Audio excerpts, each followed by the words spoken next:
Case से ये प्रेरित है। 1985 का केस था जहाँ पे अब अहमद ख़ान ने शाहबानो को तलाक दिया था। मैं कभी कैरेक्टर्स को जज करने के लिए प्ले नहीं करता हूँ, जस्टिफाई करने के लिए प्ले नहीं करता हूँ। Just not just the Muslim community, of course उनको देखना चाहिए, औरतों को देखना चाहिए। ये एक औरत की आवाज़ की कहानी है। समय दिया हमको। शुक्रिया, थैंक यू। फिल्म आ रही है हक और बड़ा बड़ा लिखा है कौम या कानून। क्या है सर ये कौम या कानून, प्लीज बताएं। शायद यंगर जनरेशन्स को इस केस के बारे में इतना पता नहीं है, लेकिन जिस केस से ये प्रेरित है 1985 का केस था जहाँ पे अब अहमद ख़ान ने शाहबानो को तलाक दिया था। और उस वक्त शाहबानो ने जाके 3 कोर्ट्स में, सेशन कोर्ट, हाई कोर्ट और सुप्रीम कोर्ट में अपनी ख़ुद की डिग्निटी के लिए वो केस लड़ी थी, क्योंकि अहमद ख़ान ने उनको मेंटेनेंस देना बंद कर दिया था डिवोर्स के बाद। और शाहबानो ने कहा था कि मैं एक मुसलमान हिंदुस्तानी औरत हूँ पहले, और मुझे सेक्युलर लॉ और कॉन्स्टिट्यूशनल लॉ के अंडर अपनी मेंटेनेंस मिलनी चाहिए बियॉन्ड मुस्लिम पर्सनल लॉ। तो ये तब उन्होंने मुद्दा उठाया था, और उस वक्त लैंडमार्क केस था। उस वक्त हमें पता नहीं था, लेकिन शाहबानो आने वाली बहुत सारी औरतों के लिए, अलग अलग आने वाले पीढ़ियों के लिए लड़ रही थी। तो ये एक बहुत ही, उस वक्त भी देश 2 हिस्सों में बँट चुका था इस आर्ग्यूमेंट पर, क्योंकि एक साइड था रिलीजन का लॉ, एक साइड था एक secular all encompassing constitutional law हर सिटीज़न के लिए। ऑब्वियसली फिर वर्डिक्ट जो आया, फिर भी हमें एक्सेप्ट करना पड़ता है, लेकिन एक हमेशा एक टिल्ट होता है ना कि एक पर्सनल लॉ भी एक रिलीजन का एक बहुत ही सेक्रेड और सैक्रोसैंक्ट होता है। तो एक बहुत ही इंटरेस्टिंग कहानी थी, उस पर हक बनी है। आपको जब ये स्क्रिप्ट अप्रोच हुई थी जी, तो क्या रिएक्शन था, आप किस चीज़ से क्लिक होके आप तैयार हुए ये रोल पे? देखिए हमेशा जब एक किरदार जिस तरह अहमद ख़ान था उस केस में, इसमें नाम अब्बास ख़ान है, लेकिन वो अपने नज़रिए से तो सही है, वो अपने नैरेटिव का हीरो है। और मैं कभी कैरेक्टर्स को जज करने के लिए प्ले नहीं करता हूँ, जस्टिफाई करने के लिए प्ले नहीं करता हूँ, लेकिन वो किस नज़रिए से आ रहा था, वो आ रहा था इस नज़रिए से कि मेरा जो ट्रेडिशन के हिसाब से, अपने पर्सनल फेथ, अपने रिलीजन, उसका जो परसेप्शन था, उस पे एक स्टॉन्च बिलीवर था, और वो अपने नज़रिए से सही था, इसलिए वो ये केस लड़ रहा था। वो ख़ुद लॉयर था, तो वो अपना ख़ुद का केस लड़ रहा था। तो it was a very interesting dynamic.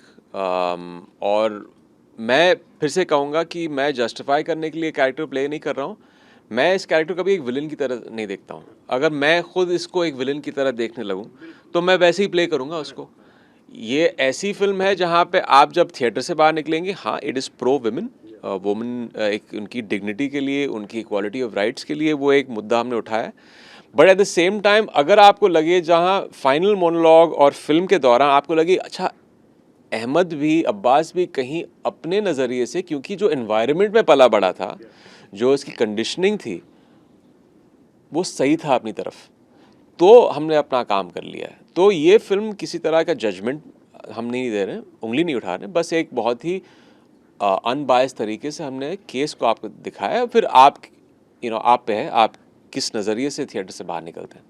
जो अभी हमारे देश के हालात है ना, बहुत सेंसिटिव हो गए हम, और जी खासकर हिंदू मुसलमान के टॉपिक पे तो बहुत जी ही जल्दी अपनी कोई भी राय बना लेते हैं। जी मेन बात ये कि आपका क्या राय है कि हम शरिया से चलें या संविधान से चलें? जब बातें ऐसी आती हैं हम कहीं इसमें स्टक हो जाते हैं, जी खासकर एक कम्युनिटी को हम क्वेश्चन मार्क कर देते हैं। जी आप as a Imran Hashmi, as a character की बात नहीं कर रहा, एज ए इंसान आप कैसे सोचते हैं कि देश में जो बात?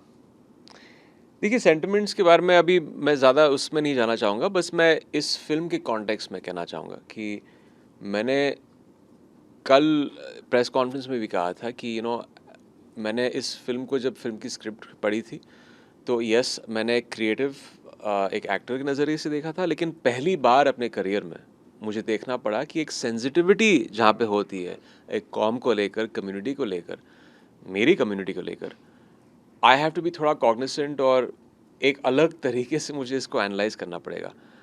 जो मैंने एक्सट्रैपलेट किया इस फिल्म से वो ये है कि एक बहुत ही बैलेंस्ड पॉइंट ऑफ व्यू है। तो इसमें हम कोई ऐसी बात नहीं छेड़ रहे हैं जो एक कॉम के अगेंस्ट हम उंगली उठा रहे हैं या किसी तरह का जजमेंट पास कर रहे हैं। इट जस्ट सो हैपेंड कि ये उस मुस्लिम कम्युनिटी से बिलोंग करते थे, अहमद खान और Shah Bano, but it's a very balance story and it's exactly how it played out in 1985। अब वो केस इसलिए इतना मीन्स वॉलेटाइल था और इतने सारे डिबेट्स और सब शुरू हुए थे। It be interesting to know कि जब ये फिल्म रिलीज़ होगी, इसका जो रिएक्शन होगा जब लोग सिनेमा हॉल में देखेंगे, ये मुझे एक्चुअली आई डोंट नो। मैं खुद कह रहा हूँ, मुझे पता नहीं है कि लोग बाहर आके क्या उनका, मगर एज अ लिबरल मुस्लिम मैं ये कह सकता हूँ कि I had no problems with the viewpoint of the film, क्योंकि हम किसी कम्युनिटी को मिलाइन नहीं कर रहे हैं। अगर होते तो मैं ये फिल्म नहीं करता, बट इसमें कोई ऐसी मिलाइनिंग वाली बात नहीं है। And just to give a viewpoint of the kind of Muslim I am, मैंने परवीन से शादी की थी जो एक हिंदू है। मेरे फैमिली में मेरे बेटे जो है वो पूजा भी पढ़ते हैं, वो नमाज भी पढ़ते हैं। I had a Christian mother, but ये मेरी सेक्युलर और एक अपब्रिंगिंग है। तो मेरे लेंस से मैं ये फिल्म को इस नज़रिए से देख रहा हूँ। आगे जाके किस फिल्म को किस नज़रिए से आप या कोई और देखता है, इस पे मेरा कोई कंट्रोल नहीं है या मैं डिसाइड नहीं कर सकता हूँ, क्योंकि हर कोई हर फिल्म को अपने कंडीशनिंग के हिसाब से, अपने रिलीजियस टेनेंट्स के हिसाब से, उनकी अपब्रिंगिंग से, उनके एनवायरनमेंट से, उनकी सोच के नज़रिए से फिल्म देख रहा है या देख रही है। तो ही डोंट रियली नो।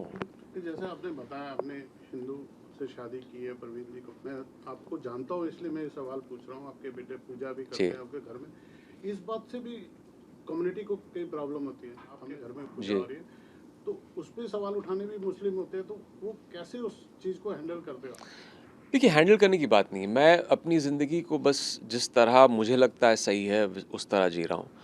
मैं इतना एक्टिवली जाके शायद अगर ऐसी सोशल मीडिया पे चीज़ें आ भी रही हैं तो मैं थोड़ा सा इससे इंसुलेट रहता हूँ। इट्स वेरी सिंपल, या तो आप अपनी लाइफ अपने टर्म्स पे आप जिएं या आप किसी और के नज़रिए से जिएं।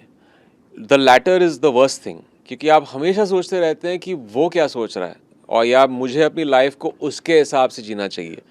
That's not the way to live your life. मुझे पता है कि मेरी अपब्रिंगिंग इस तरह है, एक बहुत ही हमारी सेक्युलर माइंडसेट है घर में, फैमिली में, and that's the way will always be. तो हम अपनी लाइफ जी रहे हैं। अब अगर किसी और को इस चीज़ से प्रॉब्लम है तो दैट्स नॉट आवर रिस्पॉन्सिबिलिटी। और आपने कल अपील भी की ट्रेलर लॉन्च में कि मुस्लिम कम्युनिटी से अपील आई की थिंक है, सो, आई तो थिंक ये क्या है उसके? Just not just the Muslim community, of course उनको देखना चाहिए, औरतों को देखना चाहिए। इट्स ये एक औरत की आवाज़ की कहानी है, उनके इक्वालिटी की कहानी है, जो सर्टेन राइट टू डिग्निटी उसकी कहानी है। और मर्दों के लिए भी आई थिंक ये जो बायसेस होती हैं मर्दों के, जो एक पेट्रियार्कल सोसाइटी में जो होता है कि हमें लगता है कि इट्स अ मैन्स वर्ल्ड और हमें जो हम कर सकते हैं हम करेंगे and it costs a woman her dignity, वो एक थोड़ा सा रिफ्लेक्शन इस फिल्म में दिखाया गया है। तो अगर आप उस पर इंट्रोस्पेक्ट करेंगे तो आपको कुछ एक वैल्यू जैसी चीज़ मिलेगी इस फिल्म में।